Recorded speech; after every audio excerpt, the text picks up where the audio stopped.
안녕하세요. 포유환율연구소입니다. 오늘은 가상자산 헤지펀드 3분의 2가 파산할 수밖에 없다라는 이유를 가지고 나왔습니다.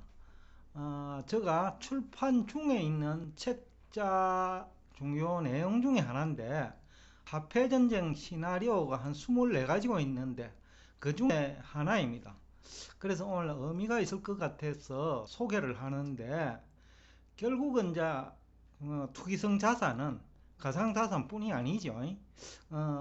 비트코인 등이 이제 먼저 찾아왔을 뿐이라고 생각이 드는데, 일단 가상자산 헤지펀드 3분의 2는 그 화폐전쟁 성격상 파산할 수밖에 없다.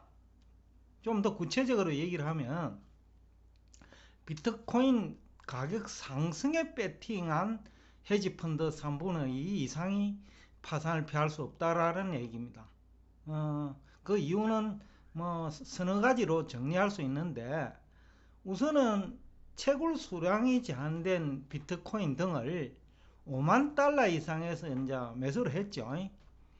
그런데 지금 현 시점에서 2만 달러가 붕괴가 됐고, 이분들은 이제 계속해서 이제 시중 물량을 흡수로 해가지고 유통량을 줄이면 가격이 10만 달러 가고 30만 달러 간다고 생각하는 것 같아요. 그게 이제 큰 실수라는 건데, 그게 기초해가지고 셀시우스라 하는 가상자산 금융회사인데, 이 회사는 가상자산을 예치를 하면 18% 이자를 주겠다는 거죠. 연 18%. 엄청난 이자를 주겠다는 거죠. 여기서 전제 조건이 있죠. 계속해서 가격이 상승할 때만이 연 10% 이자를 지급할 수가 있죠. 이게 큰 이제 오류지요. 그 시스템을 잘못 읽은 거죠. 가상자산 그 판을 잘못 읽었다는 거죠. 결국은 이제 시중 유통 수량을 줄여가지고, 그러니까 매지방 코인을 CSS에 해치를 해놓으면 이제 유통량이 자꾸 줄지요. 그러면 비트코인 등 수량이 제한된 거는 30만 달러, 50만 달러 갈 수 있다라는 그런 이제 시나리오를 쓴 거죠. 그런데 이어서 이제 결정적인 실수가 그거죠. 코인이 가치가 있는지 없는지에 대한 판단을 안 했다라는 거죠. 어느 날 갑자기 코인이 그 이해관계자들이 얘기하는 코인의 장점 한 7, 8가지 되겠죠. 언젠가는 화폐가 될 것이다라는 거. 그리고 기존 화폐와 경쟁해서 승리할 거라는 거. 세 번째, 인플레 해지 수단이라는 거. 그 다음에 네 번째, 그 다음에 보안성과 그 다음에 익명성. 이걸 장점으로 생각했다는 거. 그리고 또 다른 이유도 있겠죠. 금리는 계속해서 낮을 수 있다라는 거. 이런 여러 가지 이유를 들어가지고 그 가상자산 가격이 큰 폭으로 오를 수밖에 없는데, 수량까지 줄여주면 자기들이 생각한 시나리오대로 갈 것이다라는 생각을 했겠죠. 그러나 그것은 큰 착각 하나가, 이것은 화폐가 될 수 없고 가치가 얼마인지 알 수 없기 때문에 시간의 문제일 뿐 언젠가는 시스템상 무너지게 되어 있는 거죠. 아마도 먼 훗날 이해관계자들은 이렇게 얘기할 거예요. 연준 때문에 비트코인이 망했다고. 천만의 말씀이죠. 그거는 절대 설득이 있는 얘기가 아닙니다. 원래 가치가 없는 것을 억지로 끌어올리면 지금같이 헤지펀드들의 전략이죠. 그런 방법으로 끌어올리면 언젠가는 무너지는데, 그 무너지는 것은 그 바닥을 알 수 없다라는 것이 비트코인이 가지고 있는, 그리고 가상자산 블록체인 기술이 가지고 있는 한계라는 거죠. 다른 기술처럼, 인터넷 기반 기술처럼 그 평범한 인터넷 기술을 화폐로 발전시키고자 한 것이 큰 실수지요. 거기서 무너지는 거죠. 화폐가 될 수 없는 것을 화폐로 만들고자 하는 것이 가장 기본적인 실수였다고 보는 겁니다.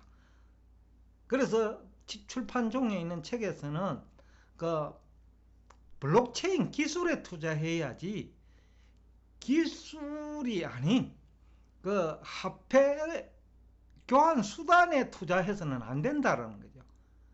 교환 수단인 그 블록체인에 투자를 하면 결국은 망한다는 거죠. 왜냐하면 교환 수단으로서는 역할이 아주 미미하고 오히려 건전한 거래 질서를 위축시키고 경제 성장과 실업자 양산을 초래할 수 있는 결제 수단이 바로 비트코인 등이기 때문입니다.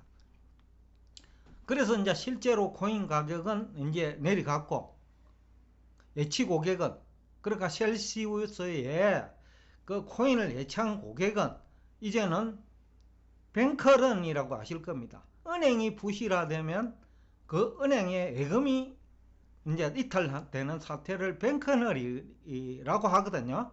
그런데 코인런 사태가 발생한 거죠. 왜냐하면 셀시우스가 위기에 직면했으니까. 그러니까 금융회사가 위기에 직면했으니까 코인런 사태가 발생한 거죠. 그러자 셀시우스는 인출 정지 선언을 한 거죠.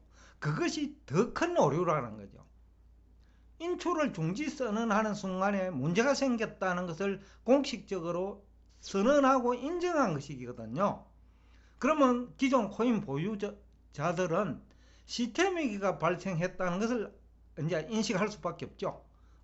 앞에서도 얘기했지만 은행이 부실화되면 은행 예금자가 이탈하듯이 코인에 문제가 생기면 즉 셀시우스가 문제가 생기니까 코인런 사태가 발생하고 셀시우스는 그 인출 중단선을 한 거죠. 그것이 망하는 더 지름길이라는 거죠. 그러자 코인을 가지고 있는 사람이 적극적으로 매도를 한 거죠. 가치가 없다는 걸 알아요, 이분들이. 그냥 수급을 이용해가 끌어올린 것이라는 것도 본인들이 잘 알아요. 그렇기 때문에 공매도가 적극적으로 이루어진 거죠. 보유하고 있는 것도 매도, 또 다른 헤지펀드, 그러니까 가격 하락에 배팅하는 헤지펀드들은 어떻게 할까요? 공매도로 대응을 했겠죠. 그러니까 2만 달러 붕괴 비트코인이고요. 이대로면 1,000달러 붕괴가 순식간에 일어난 거죠. 근데 이제 문제는 지금부터예요. 지금까지 코인 가격 상승을 주도한 이해관계자들이 오히려 코인 가격 하락을 주도하게 되어 있다는 거죠. 이것이 제가 출판 중에 있는 화폐전쟁 시나리오의 주요 골자 중에 하나거든요. 24개 정도 화폐전쟁 시나리오 중에 하나인데 반드시 그 최종 협조자는 누구냐? 가격 상승을 주도하는 사람이 협조자는 겁니다. 코인이든 주식이든 외환이든 아니면 다른 부동산이든 가격 상승을 주도한 사람이 결국은 가격 하락을 주도하게 됨으로써 결국 승자는 그 공매도 세력이라는 거예요.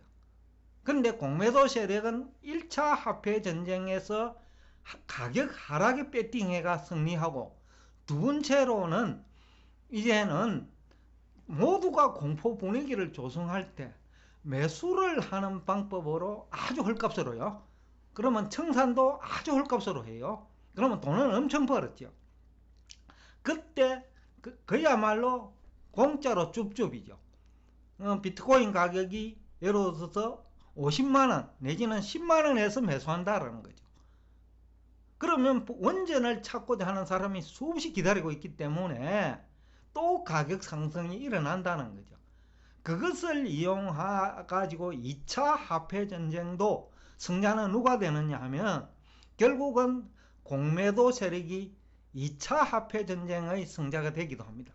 이것은 코인 시장뿐만이 아니라 주식 시장도 마찬가지입니다. 지금까지 기술주를 칭송했던 사람이 나중에는 기술주의 매도 세력이 되고 공포 분위기를 조성함으로써 공매도 세력 내지는 선물 매도 세력에게 그 챔피언 벨트를 안겨주는 결과를 초래하죠. 그래서 오늘 제가 출판 중에 있는 화폐 전쟁 시나리오가 조기에 가상자산에서 현실화되고 있어 가지고 지금 가격 상승에 베팅한 헤지펀드 3분의 2 이상은 파산할 수밖에 없다라는 주제를 가지고 오늘 여러분과 대화를 나누었습니다. 오늘도 끝까지 경청해 주셔서 대단히 감사합니다.